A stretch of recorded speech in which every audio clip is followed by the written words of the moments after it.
আসসালামু আলাইকুম। আমি ফার্স্টে দেশের বাইরে যেতে চাইছিলাম ইতালিতে, তো ওইখানে পারিবারিক প্রবলেমের জন্য যেতে দেয় নাই, যে ছোট বয়স কম এই কারণে আর কি যেতে দেয় নাই। তো তারপর যখন পড়াশোনা করছিলাম, পড়াশোনার মাঝখান দিয়ে নিজের কাজকর্মের ব্যস্ত থাকার কারণে পড়াশোনাটাও করতে পারিনি। দেশের বাইরে যাওয়া হয় না। এখানে নিজের ফার্মে যখন কাজ করতেছি, তো এখন এই জায়গায় আর কি দেখা গেছে গরুর খাবারের দাম অতিরিক্ত বেশি হওয়ার কারণে পরিশ্রম বেশি হয়, কিন্তু লাভের অঙ্ক খুব কম। আপনি তো ইতালি যেতে চেয়েছিলেন, কিন্তু ইতালি যেতে পারেন নাই কেন? ফ্যামিলি যাইতে দেয় না, যে ছোট ছিলাম এই কারণে যাইতে দেয় না। কিন্তু এখন তো আপনি বড় হয়েছেন, এখন কি যেতে দিবে? এখন যাইতে দিবে, কিন্তু এখন তো যাওয়ার অপশন নাই। মানে এখন যাওয়ার অপশন নাই। ইতালি যদি যেতে পারতেন তাহলে আপনার কতটুকু লাভ হতো, আর এখন কি অবস্থান আছে? এখন এই জায়গায় যেহেতু পরিশ্রম করি, এইটুকু পরিশ্রম যদি আমি ওই জায়গায় করতাম তাহলে এখান থেকে অনেক বেশি ইনকাম বেশি হইতো। এখানে পরিশ্রম বেশি হইতেছে কিন্তু ইনকাম খুব কম। যেতে পারলে আপনার কত টাকা খরচ হইতো একটু যদি বলেন? কত 10 থেকে 12 লাখ টাকার মতো খরচ। 10 থেকে 12 লাখ টাকা। তো আপনার এখানে এমন কোনো গরু আছে যে মানে এই কয়টা গরুর দাম আমার এত, কিন্তু এই 3টা গরু বিক্রি করলে আমি 10 লাখ টাকা পেতাম, কিন্তু এখান থেকে আয় আসে এত, একটু যদি আমাদেরকে ক্লিয়ার করেন। এখন দেখা যাচ্ছে 4টা গরু যদি বিক্রি করি আমি, দেখা যাচ্ছে 10-12 লাখ টাকা ম্যানেজ করা যাবে, কিন্তু 4টা গরু দিয়ে তার প্রতি মাসে তার দেখা যাচ্ছে 50-60 হাজার টাকা ইনকাম করা সম্ভব না। হয়তো আবার 2-4 মাস দেখা গেছে 40,000-50,000 টাকা ইনকাম হইব। তারপরে দেখা গেছে মাস যাইব, এটা কমবো, তখন দেখা গেছে যখন আবার গ্যাপ দিব, তখন আবার দেখা গেছে আবার খাওয়া নিজের গাড়িতে খাওয়াইতে হইব। তো সবকিছু আর কি হইব না। প্রতি মাসে গড়ে এবার আছে ধরতে গেলে কত 20,000 টাকার মতো থাকতে পারে, বা 10,000-15,000 টাকার মতো, আর বেশি থাকে না, কারণ খাবারের দাম অনেক বেশি। কারণটা কি? এটা কি শুরু থেকেই এমন ছিল? না, খাবারের দাম মোটামুটি লকডাউন যখন পড়ছে তারপর থেকে আর কি দেখা গেছে খাবারের দামটা বেড়ে গেছে। ওই যে বাংলাদেশের নিয়মে আছে, যে জিনিসটার দাম বাড়ে ওই জিনিসের দাম আর কমে। এটা কমার সিস্টেমটা কি? এখন এটা যেভাবে বাড়তেছে, যেভাবে উদ্যমুখী, সেই সুবাদে কি কৃষক বাঁচবে কিনা? এখন এটা যদি সরকারে যদি আর কি দেখা গেছে একটা দাম নির্ধারিত করে দেয় যে এত টাকা বা এত টাকা, তাহলে দেখা গেছে এটা কমবে না, তাছাড়া কমার সম্ভাবনা নেই। দেখা গেছে এটা যারা ব্যবসায়িক তারা সিন্ডিকেট করে নেয়। একজন মানে সিঙ্গাপুর প্রবাসী মানে এলো এই মুহূর্তে, সে এলো মেসেজ দিল আমাদের কাছে, মানে যে ভাই আপনি ইতালি না গিয়ে আপনি ভালো আছেন, আপনি এই বিষয়টা কিভাবে দেখবেন? জি, এখন ভালো আছে বলতে বাসায় আছে এতটুকুই ভালো, যে দেশের বাইরে থাকতেই আছে না, আপনজন সবাই দেখতে পারতাছি, এতটুকুই ভালো। এতটুকু ভালো, হ্যাঁ, ইনকামের দিক দিয়ে ভালো না।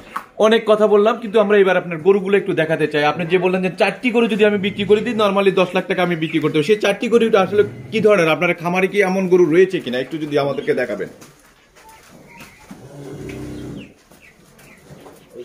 এটা আমার পালের বাচ্চা। কোনটা এটা? হ্যাঁ, এটা হলো আপনার পালের বাচ্চা। হ্যাঁ। তো এটা মানে হলো কত টাকা দাম? এটার দাম আছে এখন মোটামুটি 3 লাখ টাকার মতো। 3 লাখ টাকার মতন আছে। মানে এটা কোন জাতের একটু যদি বলেন? এটা ফ্রিজিয়ান। সকালে বিকালে কয় লিটার দুধ দেয় এটা? এটা সকাল বিকাল 25 লিটারের মতো। সকাল বিকাল 25 লিটারের মতন দুধ দেয়। আচ্ছা, তো এই এটা বডি ছোট কিন্তু আর কি দুধ বেশি হয়, দুধটা বেশি হয়। আর এই পাশে যেটা আছে এটা এখন বকনা আর কি, দেখা গেছে এটা যখন বাচ্চা দিয়েছিল তখন মোটামুটি 2 টাইমে দেখা গেছে এটা।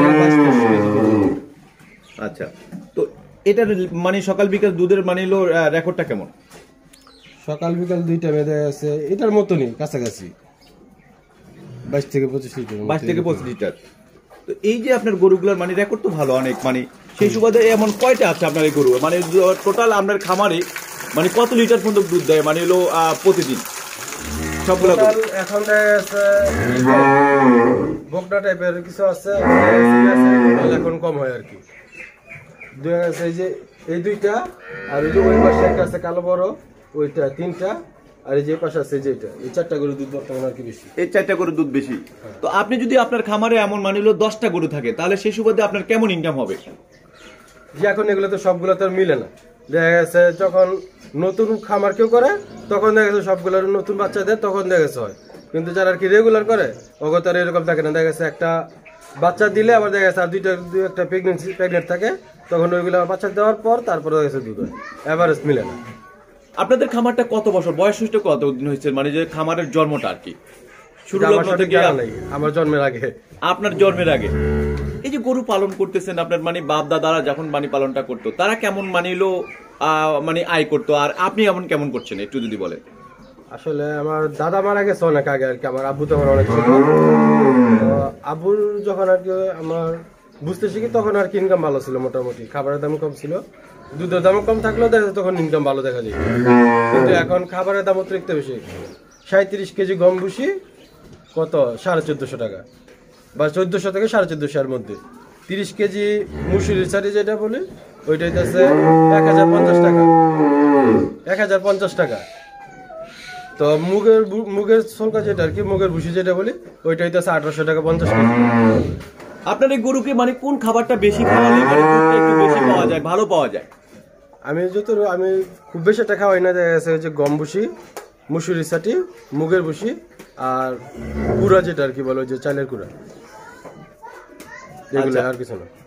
এই খাবারটা আপনি বেশিটা খাওয়ান। আমাদেরকে ভাই যে কথাটা আমরা আপনার কাছ থেকে পুরো বিষয়টা জানতে চাচ্ছি যে আপনার বাবা পালন করতো, আপনি করতেছেন এখন, কিন্তু আপনার দাদাও পালন করতেছে। আপনি জানেন যে জন্মের আগ থেকে মানে আপনাদের এই খামারটা কিন্তু আপনারা কয়টা গরু দিয়ে শুরু করেছেন, এটা আপনার বাবার কাছে বা দাদার কাছে শুনেছেন কিনা? জি, ওইটা আমি শুনি না, হয়তো দুই তিনটা থেকে আর কি শুরু করছে, এটা আমি শিওর জানি না। এই যে পরিবারের মানে এলো আপনি পড়াশোনা না করে মানে এলো এই খামারের দেখাশোনাটা করতেছেন, এটা আপনার কাছে কেমন লাগে? মানে রাস্তায় যখন আপনার বন্ধু মহলের সাথে দেখা হয় তাদেরকে ওভাবে সময় দিতে পারে না, কারণ গরু যারা পালন করে তারা কিন্তু বন্ধু মহল থেকে একটু অনেকটা সরে আসে। সেই সুবাদে আপনার কাছে কেমন লাগছে? এখন এটা কিছু করার নাই আর কি। দেখা গেছে ফ্রেন্ডরা যদি কোনো জায়গায় ঘুরতে যায়, দেখা গেছে আমি আর কি যখন যাইতে পারবো ওরা ওই টাইমে যায়, আর না হলে যায় না। আর যদি কোনো দূরে কোথাও যায় তাহলে তার কি তখন মানে অনেক ভালো ফ্রেন্ড বলা যায় যে না আপনার সময়টাকে মানে তারা নির্ণয়টা করে যে ও তো ওইভাবে সময় দিতে পারবে না।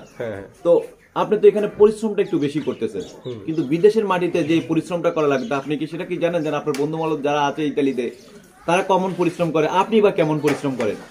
হ্যাঁ, পরিশ্রম ওরা করে, কিন্তু ওইখানের পরিশ্রম আর এখানের পরিশ্রম অনেকটা ভিন্ন। কারণ ওইখানে পরিশ্রম করার টাইম লিমিট থাকে, যে 7 ঘন্টা 8 ঘন্টা করবে, আমার এখানে কোনো টাইম লিমিট নেই, আমার যখন দরকার হবে তখন এই তুই।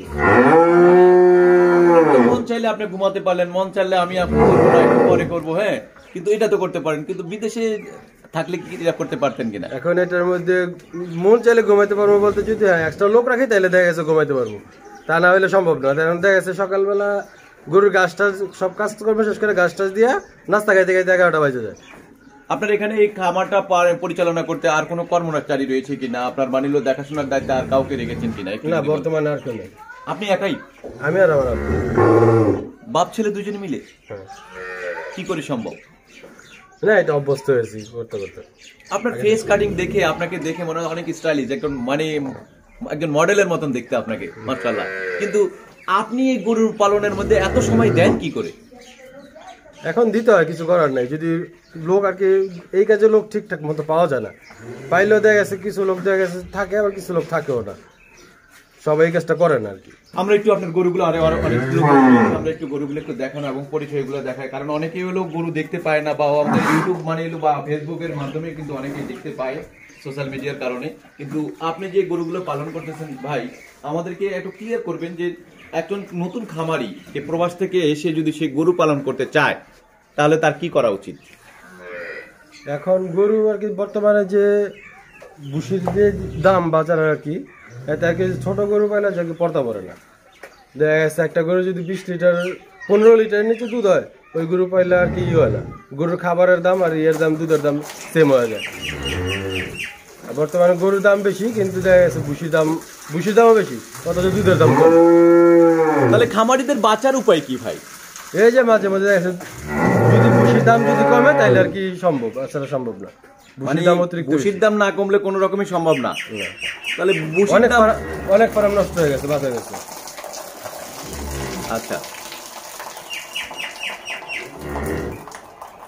দর্শক, আমরা এই ভাইয়ের কাছ থেকে অনেক কিছু কথা জানতে পারলাম, কিন্তু অনেকেই মানে আমাদের কাছে কমেন্ট করেছেন, কথা বলেছেন, কিন্তু আমরা তাদের কমেন্টের মানে উত্তর দিতে গিয়ে এই প্রশ্নগুলা, কারণ অনেকে প্রবাস থেকে এসে মানে এলো তারা কি করবেন, মানে তারা এই যে খামার করতে চান মানে বা আর বিদেশ যাবেন না, নিজের খামার করে একটু ভালোভাবে মানে হলো তারা লালন পালন করে নিজের সংসারটাকে ওভাবে ধরে রাখতে চান, সংসারে আর মানে হলো ছেলে মেয়েদের কাছ থেকে মানে দূরে থাকতে চান না, পরিবারের কাছ থেকে দূরে থাকতে চান না, তারা থাকতে চান এই অন্তত পরিবারের সবার কাছে। এই বিষয়গুলো আমরা একটু জানতে চাচ্ছি যে আপনার কাছে আপনি বিদেশে না গিয়ে এখন কেমন আছেন এই মুহূর্তে? এখন একটা প্রবাদ আছে না যে নদীর এই পাশ থেকে ভালো মনে হয় যে ওই পাশে ভালো আছে, আর ওই পাশ থেকে মনে হয় এই পাশে ভালো আছে, ওই রকমই আমার কাছে মনে হয় যে আমি এখানে না থাকি ওইখানে থাকলে ভালো থাকতাম। আপনার কাছে এটা মনে হয়? হ্যাঁ।